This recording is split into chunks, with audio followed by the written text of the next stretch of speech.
Ladies and gentlemen, welcome back to another episode of the Universal Lens. I am your co-host, John Emilio. And I am Emilio John. Henry Beltra. Pleasure to be with you, John. Yeah, always a pleasure, my man. Always a pleasure. So, how you been? I've been great. This you got a new setup and a new camera. And yes, I know. I'm looking to the left right now because I'm looking at just make sure we look good. But no, not that we look good because we always look good. Yeah. But that we're framed properly because we're trying something new. So you're evolving with us as we put new shit on. You get to see it firsthand how we're trying this stuff out. That's what's beauty about this. No production team. No. Obviously, it's a Cuban and Italian, and we're trying to figure it out as we go along. The camera's beautiful. I gotta say, everything is perfect. But, bro, it is so crazy how I look in the mirror every day, but I can't put the proportions together of how I look. Let's say compared to another person. Dude. Oh, Henry, you waved your I broke the rule. You waved your hand. I broke the rule. So the camera has this option where it's anti-Italian. Yeah, no. Where if you wave your hands, it wants to follow you. So right now, it wants to follow Henry. So we gotta take it off of that and make sure that it's not following Henry. Henry, wave at it again. Put your hand up again. Never. There you go. That's it. It's off. Now I should be able to. Yep, bring it back. All right. So what happens is if that happens, bear with us, guys. Unfortunately, we are technologically handicapped. Yeah, a little bit, but we're good. There we go. All right. No, I was just saying how tie our hands down. Yeah, my forehead is big enough. You said this last week, bro. I could sell billboard space on this thing. It is it's impressive. All right. I had no idea. Yeah. It's off-putting. Oh, stop.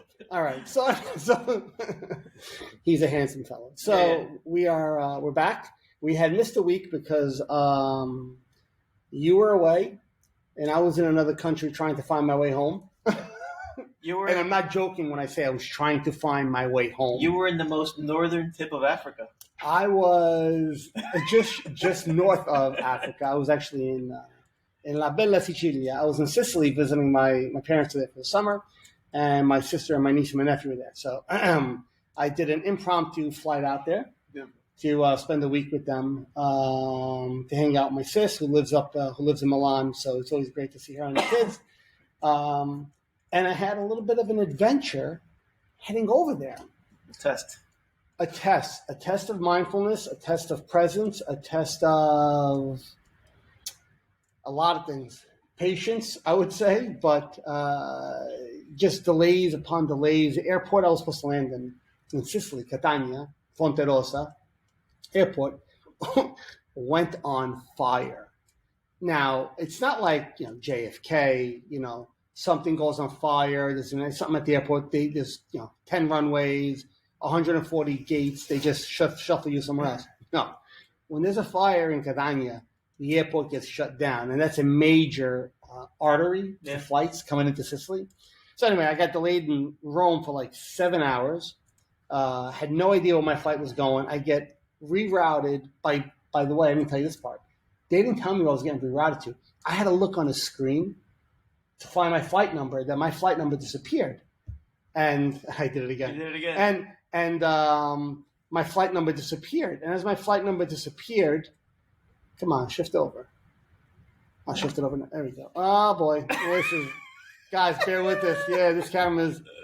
I got to stop with the waving of my hands. Yeah, it's anti-Italian. Yeah, it's anti-Italian. Anyway, this is going to be a pain in the. Oh, it's a Chinese camera. Well, I don't know if that's the reason. The reason I keep waving my hands like the Italian that I am, and keep moving it along. So let me shift this over again. There we go. Anyway, so I was stuck in Rome, and while I was there, there we go. I had no idea that the airline had shifted me to another town. Yeah. So I look up at the board, and my flight to Catania disappeared. And I'm looking at so it changes to another town. I'm like, all right. I go, I guess that's my flight. Nobody told me. Anyway, I have to re-rent a car, do all that fun stuff, and I end up in this other town. I have to drive into my parents' house from there, long day. I should have been in Italy at like 10 o'clock in the morning. I didn't get there till like 7 o'clock at night. So yeah, I mean, this is after an 8 hour flight from the States, Yeah. this layover, then a flight to Sicily, rent a car and drive. Anyway, so I had a nice week. Then on the way home was the same in reverse because once something goes on fire in Italy, Yeah. it just takes weeks to open up, you know. And again, this wasn't just me. So many people I knew who were arriving. I had friends get stuck in Rome. They had to get a car. They couldn't even get a flight to Sicily. They had to get a car and drive 10 hours from Rome to Sicily. I mean, it was What connects it? I'm trying to scratch it up. There's something that connects the mainland. Yeah, there's a ferry. Oh, ferry. They're thinking of building a bridge, but they haven't built it. But there's a ferry, yes. There is a ferry that connects the mainland. Anyway, not to bore everybody with the details, but it was a major opportunity to practice mindfulness because, look, the anxieties of being in another country, not knowing where you're landing. I mean, it's foreign land, renting a car, driving, and then doing it all backwards, basically. I had to book my own flight out. The anxieties were there. My mind was racing. I felt on the outside, I felt uneasy, but yet still on the inside, like this deeper part, I felt anchored. I'm like, it's going to happen the way it has to happen. And I just look, everything ended up well. I got home without a problem. I mean, it was a longer trip. I had to do a couple of little detours and stuff like that, but it all played out well. But I honestly believe it's because I didn't overcomplicate it. I didn't allow because my anxieties were there. Like I could tell you, people, like 100%, it was there. I felt it. I felt the nervousness. I felt the anxiety. I felt the uneasiness. There was this voice that kept saying, "We just want to go home. I want to be stateside. Or I got to get to Rome because from Rome I could get stateside easily." Right. But I didn't allow it to take me over. I watched it. I felt it, and I kind of still anchored in this. Hey, what's behind it? Like I can control what I can control. So it was probably the first time in a long time where I really had to flex the mindfulness. Like a lot of it comes easy because I've been doing it so long, right? Like day to day stuff, it's a lot more seamless to watch thoughts and watch emotions. But when it's like a real life situation, like something where, hey, listen, we're in something. This isn't just a thought or an emotion that's coming up. This is actually like, what's happening? How are we going to get home? Oh my God. And to like be able to flex those muscles and be like, all right, let's just roll with it and see how it goes. In those times is where it feels like you're working. And I wasn't working harder, but I felt like I was really honing my focus in a little bit more. Yeah, like my mind wanted to grab me. It's where you cash in. It's where you cash in on all the hard work that you do because you needed it. Let's say you need that moment. Not every moment, not every moment of your life is like that. So that particular, let's say, few hours and days required some flexing, and not that misery loves company, because sometimes. But apparently, I think it will. Not that misery loves company, but it's nice for everybody who's following and everybody who's listening and to just see that the guy who we all look to, say who gives us all the good advice. Who? You. Oh. What's he talking about? Goes through a situation like this where not that you're tested. I mean, it's not tested, yeah, but it's the opportunity was there for me to because like if fall victim to it. Like in your everyday life, you already have it down where, certain things happen, and there's little variables. Sure, the variables might throw some things off, but here you go. Whatever you did on that to get to that flight was completely out of the norm of your everyday life, of your everyday, let's say, steps and process. Yeah, I would say that. And there's safe to say, absolutely. And there's different inputs, right, coming in. So, imagine, stressful situation. And I got to say, so I travel a lot myself, so I know exactly what you mean. And I'll tell you, I do well under pressure, under travel pressure, whether it be driving or airplane, whatever. But I asked you that question before, and you answered in the negative. Were you traveling with the family? Because it's different to travel with your wife and kids. than it is Yeah, to because you travel. feel like you're responsible for Correct. You've got other like people. right, and then you have it's not my agenda; it's four agendas or five agendas in my case. Sure, absolutely. So it really and you're being pulled this way, pulled that way. So it's a good opportunity to practice practice what you preach. Yeah, it was. It was a great opportunity, actually. It was a very good opportunity. Yes, I was by myself. I wasn't with my family.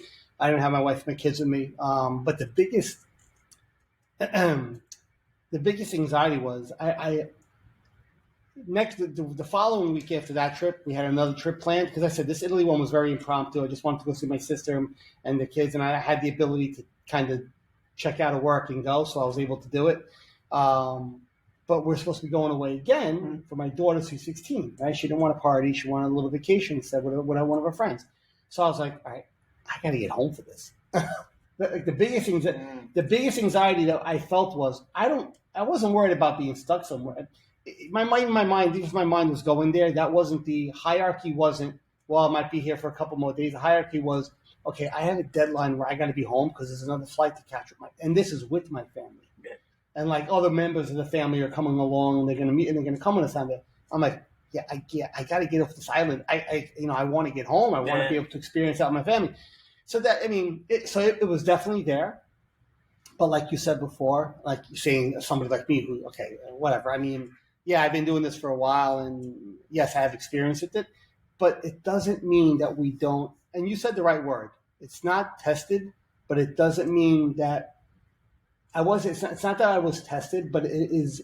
I was presented with an opportunity to really kind of apply what I've worked on the last 7-8 years of my life to say, okay, listen, so the anxiety is there, the anxious feelings are there, the concerns are there that I might not be home on time and legitimate, right? These weren't like I was making these far-fetched things up. What were my choices? I could have been miserable. And by the way, like the whole week I was there, I stayed very present and said, when it comes to the end of the week, as we get closer, then I'm going to make the decision. Like I didn't allow the thoughts to consume me and take away from the beauty of being there with my family for a week. Like yeah. I didn't feel that presence from me. Yeah. Now, as we got later in the week, it got a little bit louder, those voices, and those concerns. But again, it gave me a good opportunity to practice. And I always say when it feels like you're being, and you see, tested, even though it's not the right word, it does kind of fit the situation.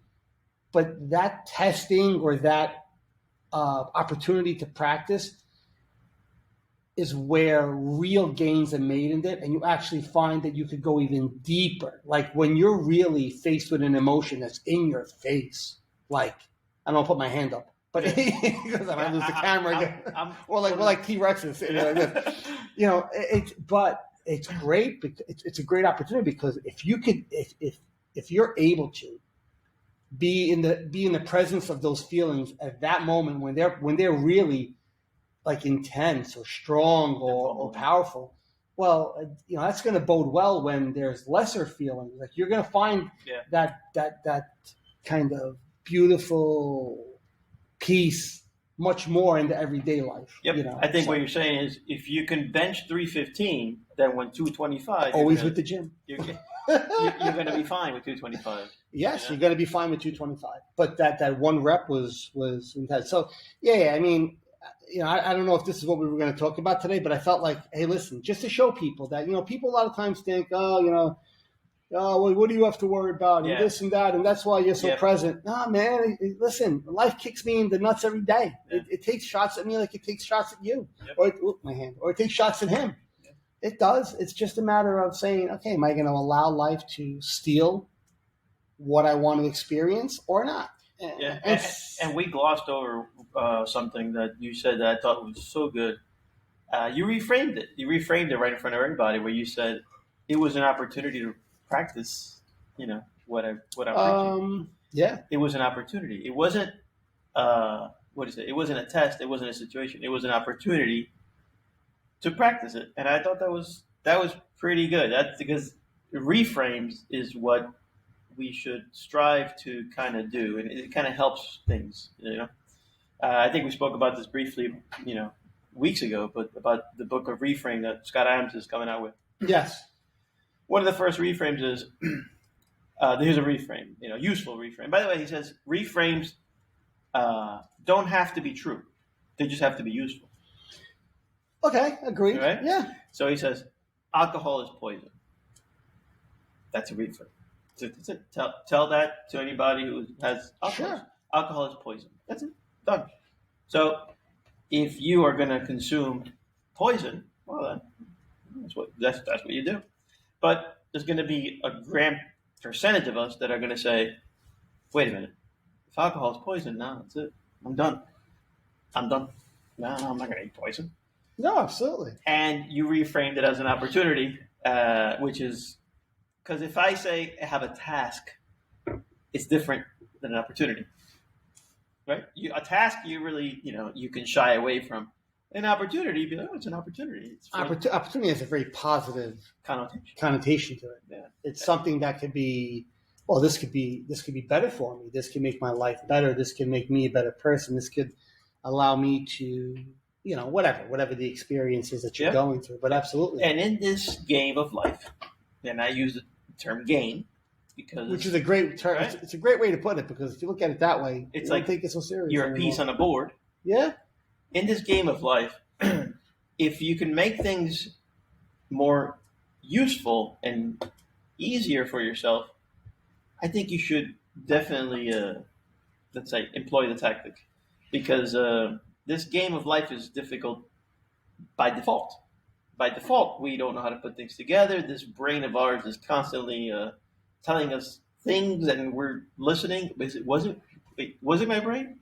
Wait, who said that? I don't know. How'd that thought come into my head? Yeah, well. So by default, we're already born a mess. Not born a mess, but we're born let's say a fresh modem, a fresh hard drive, and then as the days go on, data, and that's how we process things because that's just how we know. Yeah, sure. And it may not be the most optimum way of processing things and. Some of us have anxiety. Some of us, and you know what? Your hard drive could have been defective. Mine was. Right? Your hard drive could have been defective, right? Shit, I can tell you, mine was. Yeah. And so it's our. I had some sort of a virus or a wire that was, Oh, Russian disinfo.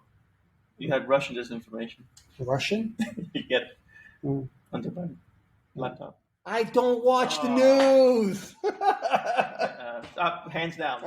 I don't watch the news. Hunter Biden is President Biden's son, right? Joe Biden's son. Yeah, that I know. The joke being that I'm not really following what he's doing. No, the joke being that when the laptop scandal came out, years ago, the intelligence agency says, "Can't look at it. It's Russian propaganda. It's Russian disinformation." Yeah. Fast forward a few years later, it's all true, and now it's a big problem. But anyway, so yeah, your hard drive came with a virus. My hard drive came with a virus. And it's not that your hard drive is a unique little unicorn. No, everybody's hard drive. If that's in order for an example, sometimes we say the word hard drive. It's to give everybody a sort of a metaphor to something to be able to kind of compare it to, right? It makes it more palatable. It's sometimes. An easy reference. It's an easy reference. Yeah. That's what I was looking for. A reference. So everybody's hard drive is built differently. Everybody's brain is wired differently. All our brains are wired differently. My brain is wired with a very sensitive, anxious microchip, right? My amygdala, the amygdala, which is part of the brain, mine is hypersensitive. Now, it was hypersensitive. Still is sensitive because I can't change that completely, but I have rewired that over years of practice for it to be as triggering, where it really takes something that's a little bit more loud to really trigger it now. As triggering, so that you don't give a knee-jerk reaction, you give a response. I give a response, yes, where I'm able to see it and respond, even if in the first 2 seconds I feel that anxiety. But then but that's all been done because of practicing mindfulness and learning to watch my thoughts, learning to watch everything. So so for me, for me, this was a great experience of really put it to work. Um, and in the moment, in that exact moment, it's not like butterflies and rainbows. So I mean, this is just being brutally honest for the person who's out there who thinks that once you're on a mindfulness path, like you lose like the emotions aren't there, or the feelings aren't there, or the anxiousness isn't there. Yes, they are definitely dulled down, and the more you practice it, the duller that they get, and the easier it is for you to navigate them. But they were there. I mean, they were definitely there. So it's not about me not feeling it. It's about me understanding that it's there, but realizing that's not me. It's not who. So I actually watch it, and I said this to myself when I was in Italy a couple of times. I said, "Wow, look what my mind is doing right now." So I came above my mind.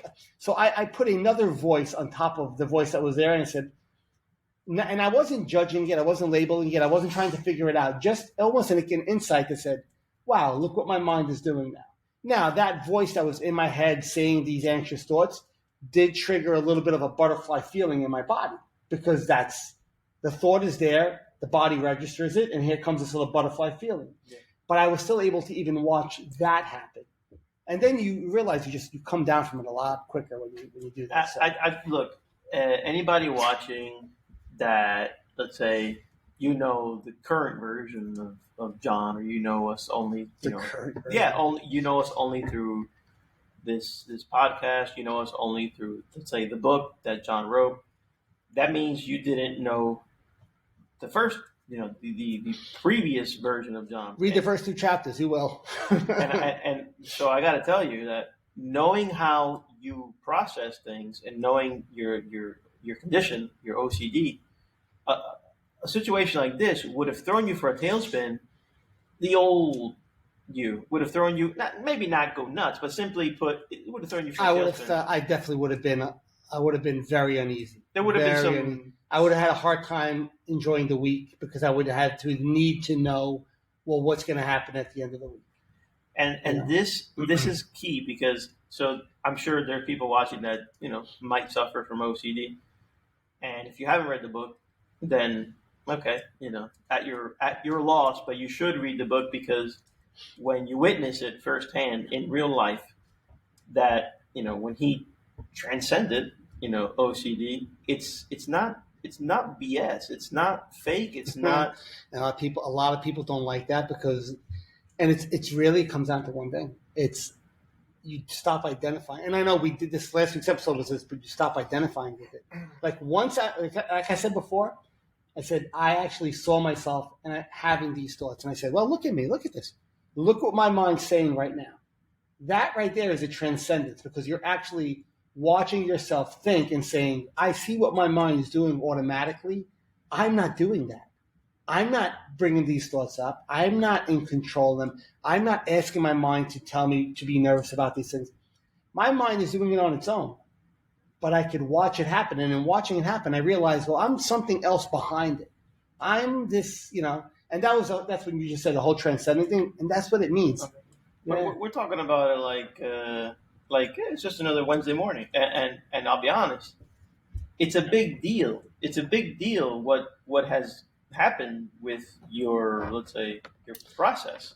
Like, you're able to process it. Now, to you, it's no longer a big deal, meaning. No, I mean, it is. But I harp on it for a reason. I harp on it because there's many people that are still on the ground floor, and there's many people that go, "It's impossible, it's impossible." And sure. I got to tell you, 100%. Not that it's impossible, but 100% people feel like that. It feels impossible. A lot of things feel impossible, but I mean, when you realize that impossible feeling is not who you really are, that impossible feeling is just a thought pattern. That impossible feeling is just a automatic behavioral tactic that your mind has kind of learned over the years. It's not who you really are. Once you realize that that's not the only answer, and you're able to kind of rise above it, like a whole new world opens up. A whole new world. Yeah, it's hard because it's a difficult subject, but it's almost as if we've done 37 episodes on it. Well, but it's almost as if your brain or your consciousness or your personality is hijacked, and it's hijacked. So your brain is hijacked. Right, Now your consciousness. Okay. Your consciousness, if your consciousness is hijacked, then you've identified back with your mind and your brain. Okay. Your consciousness is going to be the one that sees it, that higher kind of no name, no face. So it's almost like it's a hijacking, and you cede control. You cede all control, and you're feeling of this impossibility. But John offers you, with the little. Well, yeah, we offer you with the little toenail clipper. You can take back control. You can take back control of the airplane. You literally and tell those terrorists to shut the fuck up. So here's the funny part, and things don't always work out, right? They don't. God knows, to use a better word, but God knows things don't always work out how we want them to. But I will say this: the whole trip home. Like, I remember leaving my parents' house. It was like 3:30 in the afternoon on Saturday, and I had to drive through these hills of Sicilian hills with this little Peugeot car that I had rented, right? And so many things were going through my mind. What if I get a flat tire? And like how many things could go wrong between now and the airport in Rome and home, that won't allow me to get home on time to be with my family? Like, and my mind gave me every disaster scenario it could. Like, my mind didn't stop saying flat tire, run out of gas, car breaks down, donkey sits in the middle of the road, landslide, wildfire. I mean, I could go on and on. And by the way, some of these actually were happening. There were wildfires in Sicily. And my mind just kept going and going and going and going. But behind it all, and this might sound a little odd, but behind it all, there was a knowing that it was all going to work out. And I can't explain to you where that knowing came from. I can't, and I'm not trying to sound like I'm some higher, holier, or that's not the point I'm trying to make. I'm trying to make, there was a steadiness, maybe is a better word. There was a steadiness in me that said, it's going to work out. Like, hey, those voices are there. They're there to try to protect you. Let's not buy into them. Let's stay where we are, and let's enjoy the trip to the airport. Then I got to the airport, madhouse. And I'm like, all right, well, I'm not going to get on my plane. These people aren't going to be able to get me on the plane. They're overwhelmed. And like, every thought was there. And I said, like you say, you know what? Believe in the process, right? For me, it was, I knew that somehow things were going to happen. Maybe this is a better way of putting it. Things were going to happen the way they need to happen. Whether I want them to happen that way or not, the way they need to happen. And there was a piece with that, which maybe made me feel like everything's going to be okay. You've also, I'm going to say this in a very rudimentary. Rudimentary. Yeah, you've trained yourself to tell yourself you're full of shit. I've trained myself to tell yourself you're full of shit. Oh yeah. You don't take yourself too serious. No, I don't take myself serious. So all these thoughts are. I mean, I do it. All these thoughts are knocking on the back door. Sure. And they're like, "Yo, open up!" And you're like, "Stupid." And you choose your focus. You choose. I mean, they don't stop popping up. Yeah. But you choose your focus, and by choosing that, they don't even enter the room, even though technically they're in the room. If that makes sense. I'm sorry if I. No. They're in the room, but you're not giving them attention. That's it. Because sit there and be quiet. Yeah. You know? That's it. And I told you that, remember, in our first talks, like, John, it's like we're in this empty room, but like in that corner is depression, in that corner is anxiety, in that corner is. I didn't read that anywhere. I just intuitively thought that that's how it works. You compartmentalize your thoughts and your brains. You kind of separated them. I had a feeling that's how it worked. But even when you separate them, and people tell you, "Oh, that's just another voice." Okay, great. Yes, it's just another voice. But while you're compartmentalizing those voices, and you have, "Oh, that's just depression," and that's a depressed voice, the "woe is me" voice, and that's the anxious voice, the "oh, things are going to be horrible" voice. What was the one that was watching and seeing it all? That doesn't have a voice, right? That doesn't have a voice. So while you noticed all those voices. But the noticing doesn't have a voice. The noticing doesn't have a thought. The noticing doesn't have an opinion, an agenda. It says, not to say it says, but if we have to use words, I see you, depression. I see you, anxiety. I see you, thought. I see you, worry. I see you, fear. And then you could think a little bit more clearly with your mind and say, do I really want to engage that? What's the benefit of me freaking out right now that I'm not going to get on my plane? Is that going to get me on my flight? No, it's not. So and the more you do that, the more you're able to be the noticer a hell of a lot more than you are than the thinker. And you use a thinker when you need it. Like I said, okay, now I need to think, how do I get on that line to get on my plane, right? Okay, well, now we need to practically use this thing in our heads. And I was able to say, okay, without anxiously doing this, like, oh my God, oh my God, my hand went up. Without anxiously doing it, it didn't work. But without anxiously doing it, I was able to figure out how to get to whatever I need to get to. Yeah. Even though they were there. So that's funny because as you're telling your story, John, I'm going to deviate for a millisecond. You could I had a very similar situation in Italy, driving in Italy. When was this? Oh, this was in 2000. Let's see. Enrique was, I think Cook was almost just. I remember when you went to Italy once, years ago. Yeah, I think Cook was around, he was a baby.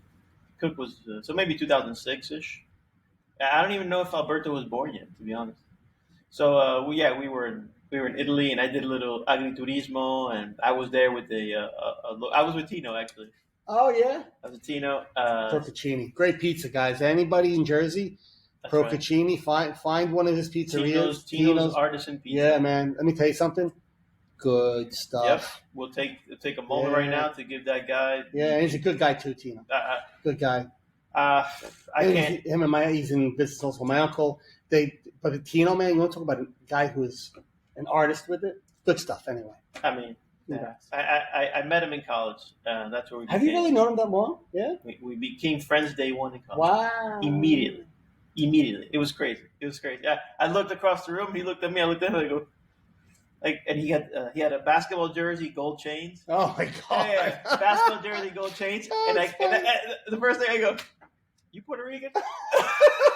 He started laughing like that. He goes, "No, man." He goes, "I'm Italian." I said, "Get the fuck out of here!" And he goes, "You're Italian?" I go, "Nope, I'm close to Puerto Rican."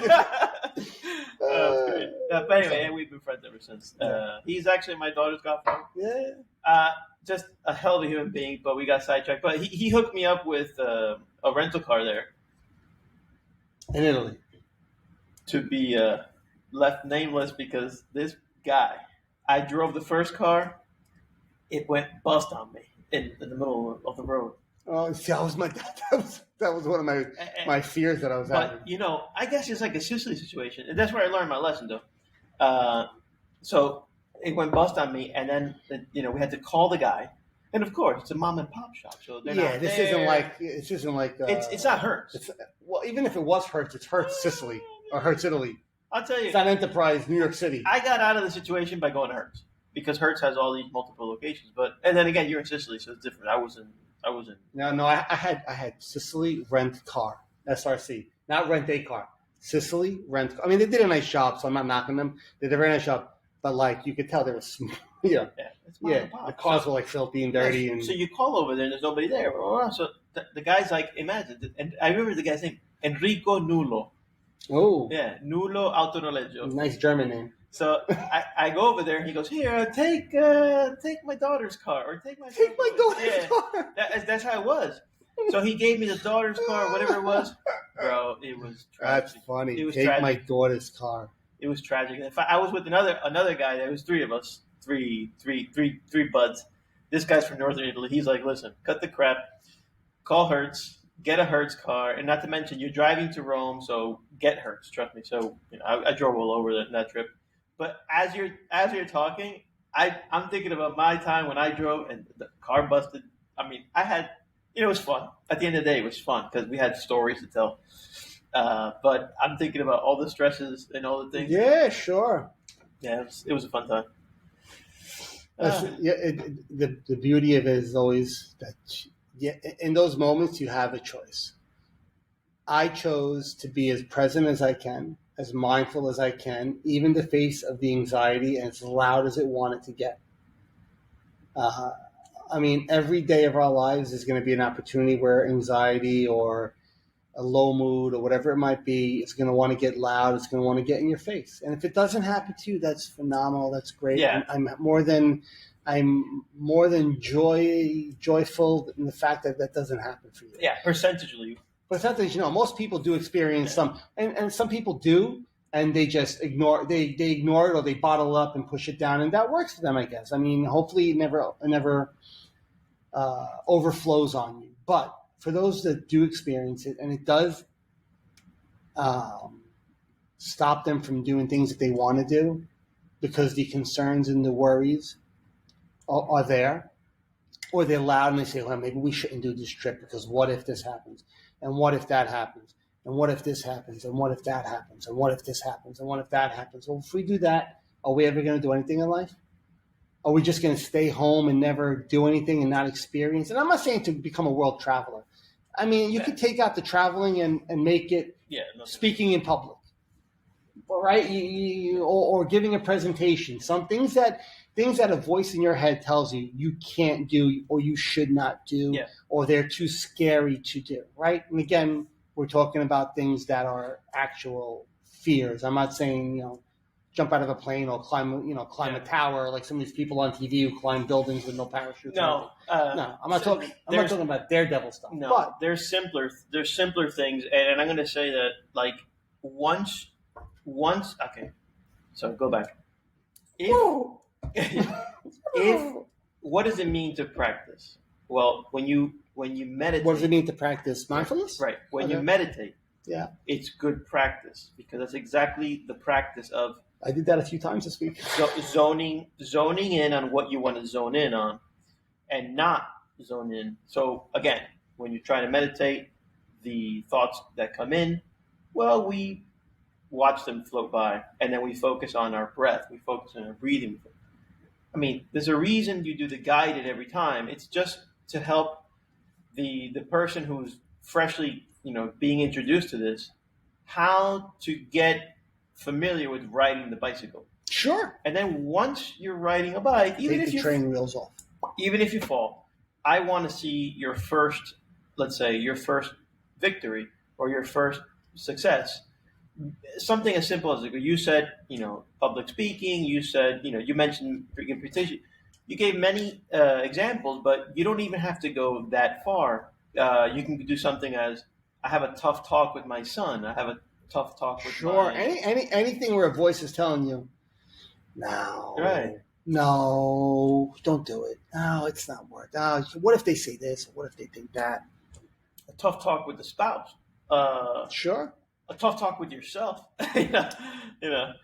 It's we have a lot of those. It's I had a tough talk with my son a few days ago, and I don't know if God said, you know what, I'm going to give you these gifts and I'm not going to give you these other gifts, but I thought that was a very difficult talk with my son. Went brilliantly, like in my assessment, not only from my side but also from his side, and I thought that was wow. Could I have pulled that off if I didn't have my thought process the way because I have rewired. Sure. And it's not like you're able to bypass the angst, the emotions when you're having a conversation, even though they're there. Yeah, and not even that. It helps you process things. Yeah. It helps you. Sure. It's a much more, I don't know. It's almost like there's two thought streams happening at the same time. There's the one that's the original anxious one that you could feel is kind of there sometimes, like somebody says something, the reaction, right? So the reaction could be there, but yet there's this other thought stream, which is I won't say they run parallel, they run higher above it, where as this first baseline one is flying underneath, here's this one on top that says, no, this is how we approach it. A more intelligent, calmer, broader, global, a universal way to look at it, And you choose. And you choose that one. And you choose which one. And you choose that one. You always choose. That's the point where I was trying to get across is if you feel you're with us on this journey and you're on the ground floor, like I always say, I like to say the ground floor, you're just starting out. Find that first success after you've meditated, after you've done your the ability to ride a bike, find that first success, and then you're going to realize right there, wait a minute, I'm rewiring things. I'm starting to think a little differently. My processes are different, and that feels great. And that little dopamine hit is going to make you want to continue and make you want to apply it, let's say, wholeheartedly. And then you're going to get to a stage like me, where, and you said you had it too, where you just want to, shout it like, "Yo, guys, this is crazy good." You get to that stage, we're like, "No, you got to listen." So then you actually evolve out of that eventually. Yeah, you evolve. So I did not that I don't. So it's not that I don't want to still tell people, but now I've gotten to the point where it's not this new thing that I found that I need everybody to know. It's who's ready to hear it. So now I'm like, okay. that's a good. Now I'm like, who's ready to hear this? Who's ready to understand this? Who's ready to want to have a conversation about it? So I told you about my friend Louis Bozo, right? And he said he's going to come on the show one day. I told him he wants to come on the show. He just became a life coach, right? He's kind of been on his own path, and we had coffee a bunch of times. I've known him my whole life. Great guy. He's kind of been on this path of on his own journey of practicing mindfulness and becoming like I said, a life coach. And I forgot where I was going with this. Anyway. Who's ready to listen? Who's ready to listen? So who's ready to listen? Yes. So it's about realizing who's ready to listen. So I had coffee with him when I was in Sicily. He was there. He had a hell of a time coming over too. He's by nature, he's a more reserved person, or I should say calmer person. Like his wiring isn't super anxious by nature, right? So he was able to handle it. But we had coffee and we were kind of talking, and we sat there for an hour and a half, and the whole conversation was about mindfulness. And at one point he's like, "John, I don't want to take up any more of your time." He goes, "Thank you for sitting down with me, having coffee." I'm like, "Thank you." Of course. And he's like, No, I want you to go back to your family. I don't want to take up your time. And I said, "Listen," I go, "Louis," I said, "these conversations I can't have with everybody in my life. I can't, because," I said, "they're not ready. They're not willing. They're not there. It's not somewhere where they're looking to be yet." So I got to the point where I said, "Are you willing to listen? Now we could have this conversation. I could plant the seed, but if you're not and again, I'm not trying to sound like some sort of prophet. But when I'm talking with somebody, I could be like, all right, this person isn't there. So I could try to force them to understand this because I want to teach them this new thing. And I was like that in the beginning. Totally. Now I'm more like, are you not even saying it to them. I'm just talking to somebody. I go, this person is in a place where they're willing to want to hear like what more there is to this than just what our mind tells us. And he's one of those guys. So like an hour and a half talking about his process and life coach and my book and how he tells people things about my book, and he has to explain it to them because some people are like, I don't get that. What does that mean? And he's like, John, you know what I'm saying? He goes, parts of your book, he goes, I spent hours talking to people about because I did it again. My hand went up. Anyway, he said, hours talking to people because they need explanation. They needed the explanation. Yeah, they needed the explanation. But I have to do this to get it off, right? Yep. All right. Yep. Now is it? Oh. There it goes. Now it did it. All right. Sorry about this, guys. How are you? Anyway, so it was great. It was great being able to talk to him. So when you said 2 minutes ago, how you want to share this with everybody, I said, well, then you get to a point where you don't need to do that as much, where you can you start to realize where there's people who are ready or willing and want to be there, and those are the people you kind of spend the time really getting into it with them. So I don't go around like, hey, can I tell you something? Yeah. Because do you want to hear this? Yeah, I know. I used to. Yeah, so did I. No. I did the same exact thing. Absolutely. And it's not to say that we shouldn't try, and it's not about not trying or not helping people. But you just listen, you're making me, I'm connect. I like to connect points. This past 2 weeks, more than one person, more than two people have told me they watch our show every single day we put it out, Mm-hmm. and they watch the whole thing the whole way through. And I'm asking you, You out there in that little yeah, camera ahead of us. why would you watch and not employ? Are you is this your way of sticking your toe in the water? Because Well, it's a process. I mean, it's a process. So if it is, then I just because one of these people, I told them that they should begin just the little micro meditations. micro meditations. I suggested that, and I got a very wishy washy type of answer, almost as if they want to come to the pool, but not really. So they'll just hang out by the pool. Yeah, I get that. And I mean, we do this show just so that you can actually experience what he just spoke about, which is if you read the book, which again, for those of you watching, I'm speaking right at you. Please read the book, The Universal Lens, written by John, because you get a brief history of what it is that he dealt with. And if you heard this story, and if you knew what he dealt with, and you knew what let's say, a guy with OCD, and not a little bit, a guy who suffered from OCD, is able to tell your story, and he transcended it. It's difficult to really comprehend.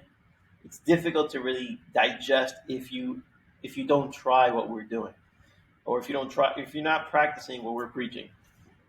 It's tough, and I get it, because I was there myself, But I went around the pool and I said, you know what, I'll stick my toe in here, and I loved it, and I plan on keep going to the pool. Once this is a path that you get on, and I'm not even talking spiritually, I'm just talking about mindfulness. I mean, then if it evolves to a more spiritual path where you really, go deeper with it, that's great, right? That's great. You can only have benefits from it. But if this is a path that you start on, you will start to see the benefits from it.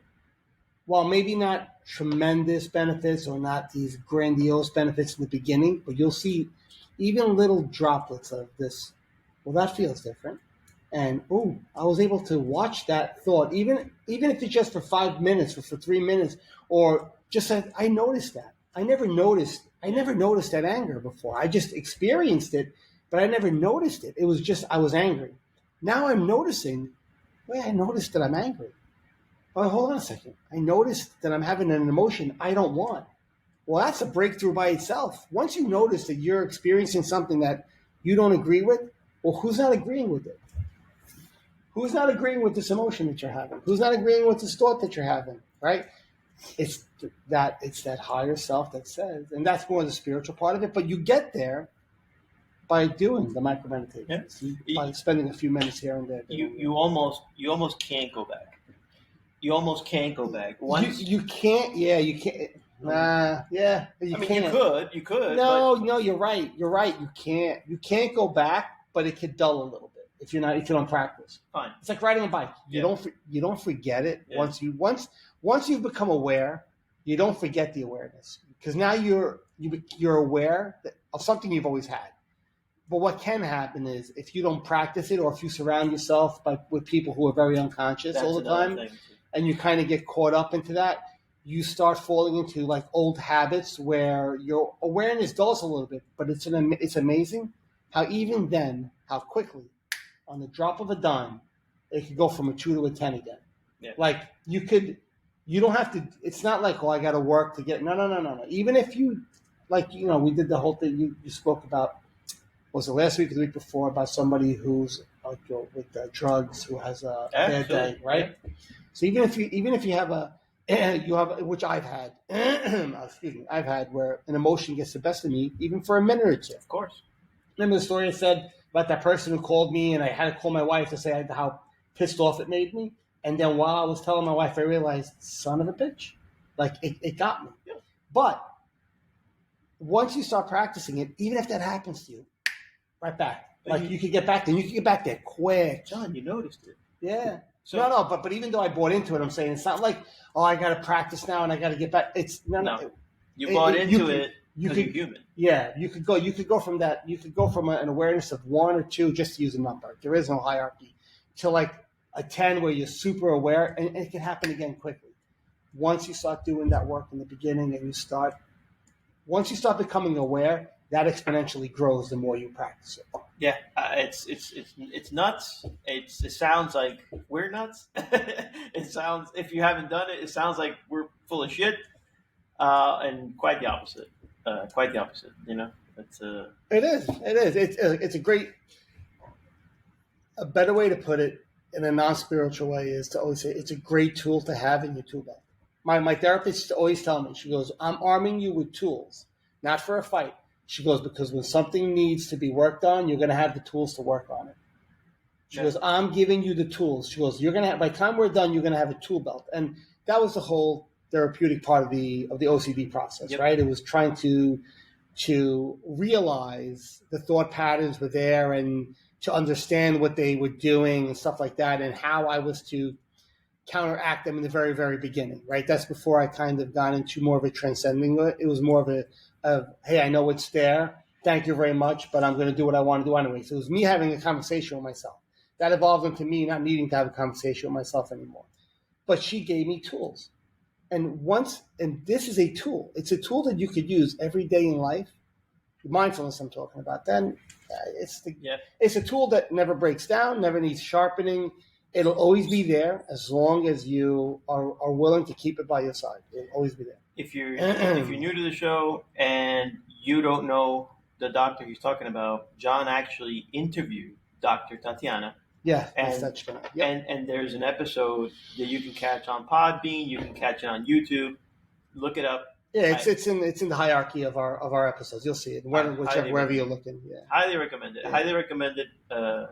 Because it was his therapist, was, yeah. And it is coming from a professional, and she approves of the show, which is really good. Yeah, because we the show is based on what we said. This show is a potpourri of some therapeutic tools, which is ACT, acceptance, commitment therapy, which is a Western scientific version of mindfulness or Buddhism or Eastern spiritual teachings. It's basically that. It's living your life by your values, noticing your mind, noticing your thoughts, not identifying with them. That's Western scientific verbiage for what Buddha used to do, hundreds and hundreds of years ago. So, it's all good stuff, man. I hope if somebody's on the path, stay on it, practice. You'll only find peace, tranquility, and realize that choices the suffering is. That was what Lewis was talking about. The people had a problem with. He goes, how do you tell me that suffering is a choice? Yeah. He's like, it is. Pain isn't a choice. You could be in pain. You can't choose if you're in pain or not, but you could choose if you want to suffer that pain or not.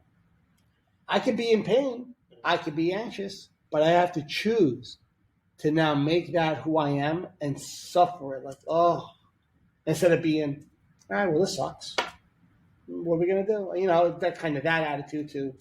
Isn't this the worst? Oh my God, only this happens to me. And so that's a choice. Anyway, that just popped into my head because that's what he was actually talking about. Yeah. So. And somebody asked me this one, do you make any money doing this? And I'm like, it's the opposite. Sorry. I'm like, it's the opposite. No. I was like, yeah, we put in. I'm still waiting for SiriusXM to call me. Right. So in your case, you put physical dollars, and we put time. Yeah. Like this takes time. Like we have lives. And by the way, they're full, but we feel very strongly about getting this message out and making it palatable. And selfishly, I know I probably speak for you on this too. Not only do I enjoy doing it, but I get a benefit from it. I was going there. Yeah. That was my answer to this person. I was like, I get it. I benefit from this. Like I get my therapy in this. Like this is a beautiful. It's a practice. This is a practice. Discussing it becomes a practice. Telling real life stories becomes a practice. showing people the things that we experienced, like my trip to Italy this past week, how that's a practice, and everything's it's. But you know what you learn? It's not for everybody. Meaning, no, like I said before, right? You have to be. Are you willing to hear this? also this is not for everybody. So everybody, because again, people are under this structure where podcast equals you're making money, something that you very few podcasts actually make that right. kind of money, but like some general talk show. What are we going to do? Sports, politics. There's not a big. We're the niche library. Of the niche. Yeah, there's not a big library on this. There's mindfulness stuff. We're the niche of the niche, but there's not a big library on this stuff. And not everybody is going to want to do what we do. Like sit here in front of a camera with my billboard forehead, watching myself age. Not many people are going to do this. A lot of voices will keep in your mind. Will keep you from doing it. When we first started, and even your book, like, well, what makes you good enough to write a book? What makes you? Who's going to want to listen to you? Well, let me tell you, we don't care. I don't answer those questions because I spent a lot of my life trying to answer those questions, and the answer was always don't do it, don't do it, don't do it. So I wrote the book. You read it. That's great. Hopefully, it helps you. This is one thing. Listen to the podcast. Hopefully, that we didn't give a shit. We couldn't do it because we feel we valued it. That's it. We valued it. For us, it's a value for us and the people whether it's 10, 100, or 1,000 people that get a benefit from anything that we post or any of our podcasts. We value that. We value being able to say, isn't your life better now because of this? Yeah. I'm not talking better financially, better, better everything. But isn't your life globally, universally better? Yep. The way you approach things, the way you feel about things, the way you interact with life on a daily basis, the way you realize that it's a game.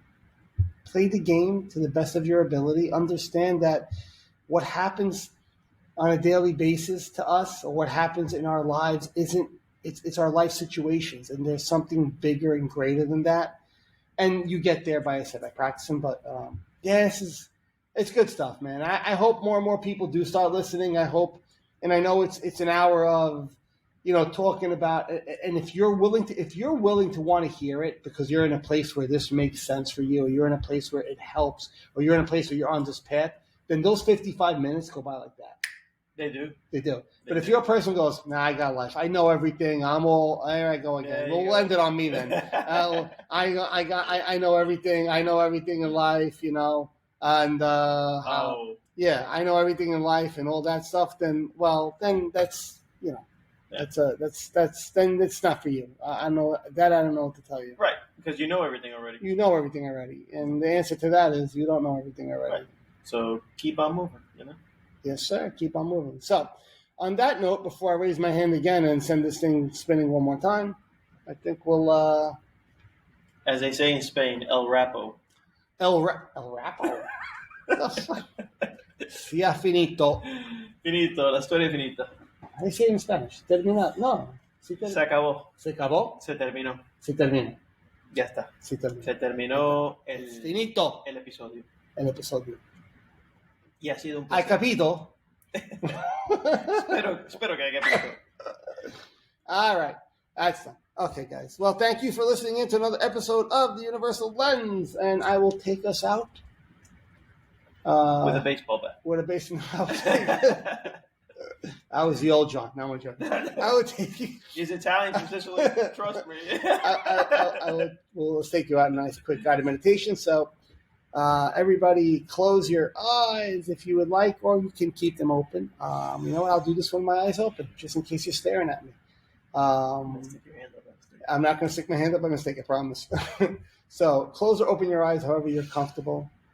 You're seated. You're standing. There's no right or wrong way to do this. The key is doing it. Start by taking some deep breaths, and let's focus on the breath at first. So as you're inhaling, and as I continue talking, just continue doing the breathing. As you're inhaling, try to do a few seconds on the inhale, 3, 4, 5, whatever you're comfortable with. And then do an equal hold And then we'll do an equal exhale. And as you're doing that, I want you just to focus on your breath. If you hear sounds, you hear anything else, let's start just by focusing on your breath. This is how you train yourself to shine that light where you want it to be as your mind is yapping. So keep focusing on your breath. As you're breathing, on the inhale, pay attention to the chest expanding. On the hold, pay attention to that feeling of your full lungs. And on the exhale, pay attention to the collapsing of your chest. And you'll notice as you're doing that, the mind stream starts to slow down because your focus is where you want it to be. So continue taking those breaths. Now from there, if you would like, you could shift that focus. And we've talked about shifting before. You could shift that focus to something else. You could shift it to a sound and just focus on that sound. Remember, we're not labeling what we hear. We're not judging what we hear. We're just noticing that sound is there. And again, while you're doing that, and just noticing that thoughts might pop into your head, allow them to float on by and bring your focus back to what you're hearing, or if you're still on your breath. And you could shift this wherever you want, to a part of your body, to places you might be holding tension in your body. Whatever you're comfortable with, shift that focus and then hold that focus. And whenever your mind is barking, or if you feel an emotion, notice that emotion, feel that emotion, don't label it. Allow it to be there, and then bring your attention back to something else. That is the noticing part of this. That's where you start to understand that there's something above that thinking mind of ours that we can't maybe comprehend or understand, but it's there. Let's take a few more deep breaths.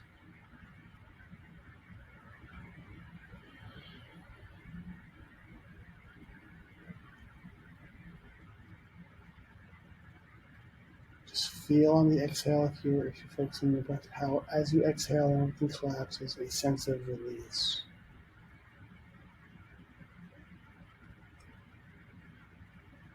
Maybe one more.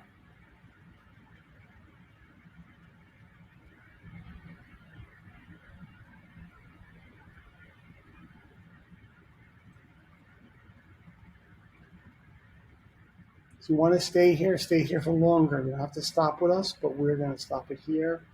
I'll open my eyes, slowly gaze around the room, and just be present. If you want to sit there for a few more minutes, do it. If you don't have to be somewhere right now, spend a few more minutes here.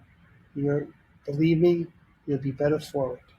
So, on that note, I'm not going to wave goodbye because then the camera's going to look left or right. So I will say, ciao, sayonara, arrivederci, auf Wiedersehen. whatever floats your boat, but we out. Nos vemos en la próxima. Nos vemos en la próxima. We're out. All right. Peace. See you guys.